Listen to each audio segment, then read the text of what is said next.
Thanks, Chris. Now, with almost the last kick of the game, defending champions King FA retained the St. Anne Major League title with a dramatic come-from-behind 3-2 win over Richmond FC on Sunday night at the Draxall Sports Complex. It was Richmond who were all over King FA in the first 25 minutes and scored as early as the 8th through Romaine Thompson.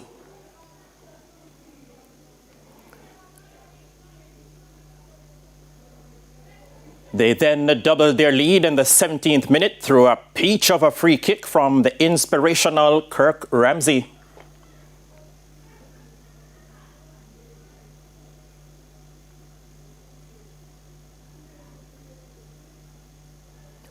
However, it didn't take long after the break for Dario James to cut the deficit for King FA in the 47th minute of play.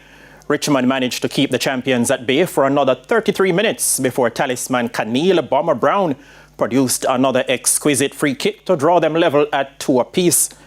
And with the game heading to extra time and possibly penalties, Daniel Reid got the decider in the 7th minute of stoppage time to break the hearts of Richmond and lift the trophy for King FA. Coach of King FA, Vernon Peterkin, said Richmond were able to capitalize on their early errors.